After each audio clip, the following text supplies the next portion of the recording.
Now this video from Zico shows the exploit in action, so don't worry about the image just to block out some of the private console information. But you can see that the version of the Blu-ray exploit shows up as Lapse Bird, so it looks like they're using the Blu-ray menu.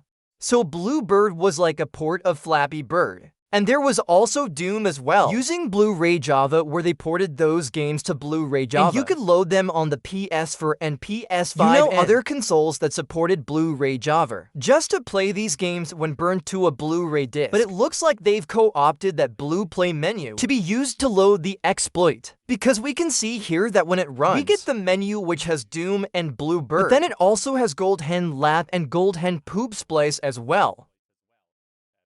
Poop Splice being the new exploit from the flow, and of course Labs being the old one. That only works up to 12.02. So it looks like you have them both built in. So depending on what firmware you're on, you can choose one exploit over the other. And when it loads, we can see it shows current firmware is 12.52. So this exploit is working on 12.50. And 12.50 because there are plenty of other videos from testers showing it running on 12.52. So it looks like it is definitely working up to firmware 12.52. So far. It then runs to completion with successful sandbox escape achieved. And then we get the payload being loaded, which is initially the USB payload been found on the USB drive, which it then executes, and then of course once it does that, it automatically closes the displayer application with that Gold Hand option to auto-close the displayer. And then you can see it is then loaded, and Gold Hand is in fact running. It should not be long either way until we see this get a full release. Now there was some concern about it being quite unstable, but of course it was being worked on and stability was trying to be improved. So we don't know exactly how stable it's going to be when it releases. I would suspect it may be a little less stable than the Lapse exploits, but we won't know until it actually gets fully released, because the developers have been working on trying to improve stability before they actually launch it. Now beyond that, the HackerOne bug bounty program saw an increase on the bounties of $10,000. And we got this screenshot shared by Renoir X23,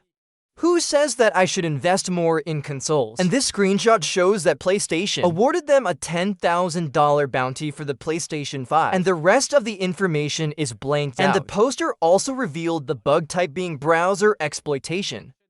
So it is a browser bug and also on firmware 12.0 and below. So that could be certainly interesting if this could be a new WebKit exploit for the PS5. Working up to 12.0, that would be a huge development, allowing us to jailbreak up to 12.0. If we could use this, once it comes out. Of course, this was reported via the HackerOne bug bounty program, which means it may not necessarily get disclosed until months later. So if this does come out, it would be a pretty big deal. Because one of the problems getting the new kernel exploit working is that we don't have any Userland that can really be used to trigger it, since we have the increment fcount issue that prevents certain Userland exploits, like the Louis exploit and the YRP exploit, and YouTube jailbreak, and all of those things from being able to trigger the new kernel exploit from the flow. And because of that, we're kind of limited to the Blu-ray exploit and the WebKit exploit. To be able to load this, and this being a browser-based exploit, could potentially allow it to chain it with the Flow's kernel exploit. And then we'd be able to jailbreak all the way up to 12.0 on the PS5 using a web browser. Just with the web browser like the good old days. So that would be fantastic if this gets disclosed. We just have to keep our fingers crossed that this developer does actually request disclosure. On this report and isn't gonna be one of those people that just leaves it private. So beyond that, there's a few other developments. Stretch is now working once again on porting Kstuff to higher firmwares. So he said here to all my supporters, it's time to get back to work and try to solve this. I went ahead and updated for faster testing. I can't promise anything, but let's aim to get Kstuff running on 10.0x. So 10.0 and 10.01. This is one of the things that was holding Echo Stretch back, that he didn't have a console to test on. So he was relying on others to test it for him. Whereas now he's actually updated his own console to 10.0. So he can work on it directly. So we might see some faster progress here on getting Kstuff ported to 10.0 and 10.01 firmware. Also last week we got an update to Kstuff. The official release now adding 9.05 support, so yeah, 9.05 was one of those obscure firmwares that was not initially supported, despite the main release for 9.xx saying 3.0 through to 9.60 was supported. 9.5 was one of those particular firmwares that was not supported, but it has now been added. So if you were on 9.05 trying to use Kstuff and it wasn't working previously, it looks like you should be able to get it working as it has now got support. Now, we also have some updates to the Userland exploits. We have the Y to jailbreak auto loader, which now in the latest version changes the icon of the YouTube application to this Y2 JB auto loader icon. And it has had a few updates since we last covered it. One of the more significant ones here is that it now supports configs for multiple YouTube applications, which means you can have the European version of YouTube and the US version installed at the same time, and then you can have it load a different payload for each of the application versions.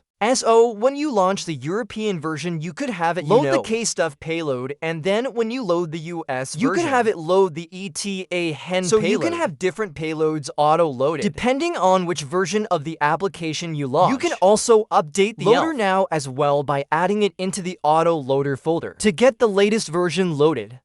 So that's one thing. We also have the yet another Renpy PlayStation exploit. TRP has been updated to version 3.1, and this version also includes an auto-loader.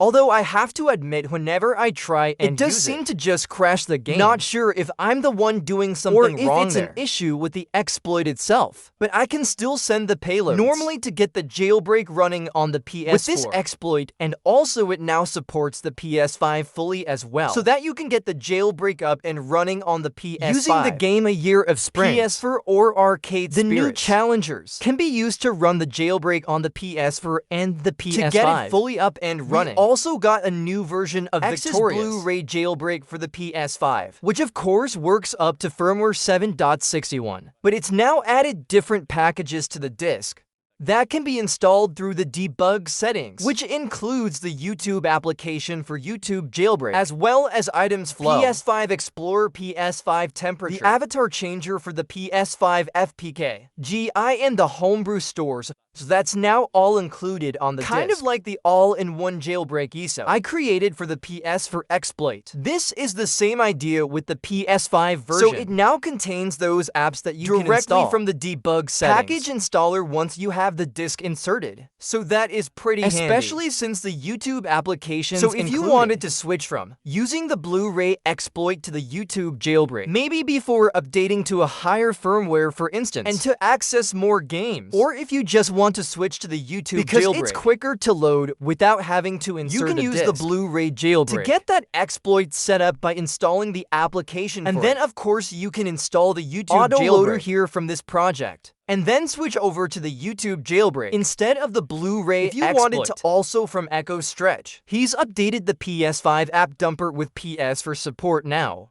So you not only can you dump PS5 applications, but you can also dump PS4 applications on the PS5 now too. Although the backport option is strictly for PS5 apps currently, so that will not auto backport PS4 games, but it will backport PS5 but games. You can still at least dump your PS4 games. So now works with both PS5 apps and PS4 apps, which is great. And finally, we also have a bunch of new PS5 game dumps that have been released. Recently, we have Overdark, a do not open story. We've got Bleak Faith Forsaken, The Lord of the Rings Golem, Outcast A New Beginning. God of War Ragnarok is finally available in its native PS5 form, so that is now available as well. Shin Megami Tensei 5, Vengeance, and also Grand Blue Fantasy Relink is also available. So that's a bunch of new PS5 game backups that are now available. So anyway, that's gonna do it. Just a quick update on some of the changes over the past few days. Hope you guys enjoy.